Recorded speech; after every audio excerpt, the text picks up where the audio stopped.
एक समय की बात है, करटपुरा नामक कस्बे में दो दोस्त रहा करते थे। पहला जबरदस्त पीकड़ और दूसरा भला इंसान। दूसरा हमेशा पहले को समझाता रहता था। कुछ समय बाद दूसरा दोस्त कामकाज के सिलसिले में कस्बे शहर जा पहुंचा। कुछ समय काम दमाई की, फिर वापस गांव लौटा।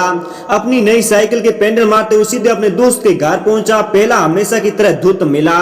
दूसरे ने पूछा, और क्या चल रहा है? पहला बोला, कुछ नहीं, बस पी रहे हैं, जी रहे हैं, तुम सुनाओ। दूसरा बोला, बस बढ़िया, शहर में कामकाज चल निकला है, साइकिल खरीद लिए, तुम सुधर जाओ। और पेंडल मारते हुए वापस शहर की तरह निकल लिया। कुछ दिनों बाद फिर शहर कस्बे पहुंचा। इस बार स्कूट पर था। सीधे दोस्त घर का रास्ता लिया। वहां फिर वही चल रहा था, वही पी रहे थे और जी रहे थे, सुधर जाओ टाइप बातें हुई। फिर दूसरे ने स्कूट को किक लगाई और फिर शहर की दिशा में वापस हो लिया। और इस बार दूसरा कुछ महीनों बाद कस्बे में पहुंचा। इस बार कार में था।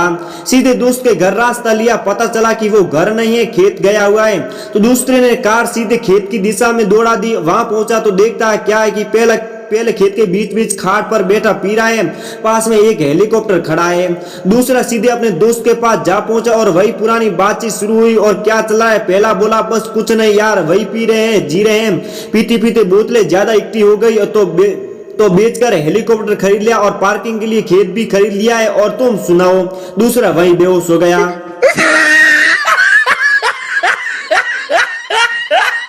एक आदमी सड़क पर बेहोश हो गया। उसके इर्द गिर्द भीड़ जमा हो गई। हर कोई उसे होश में लाने के लिए सलाह देने लगे। भीड़ में एक बुढ़िया बोली, बेचारे को थोड़ी बराड़ी दे दो। कोई बोला, इसके मुंह पर पानी के छांटे मारो। इसे बराड़ी दो, बुढ़िया फिर बोली। इसे पंखा करो, कोई बोला। इसे बराड़ी दो, बुढ़िया फिर बोली।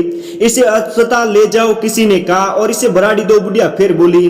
तभी बेहोश पड़ा आदमी उठकर बैठ गया और जोर से चिल्लाया, अब सब लोग अपनी बकवास बंद कीजिए और उस बेचारी बुढ़िया की भी सुन लो।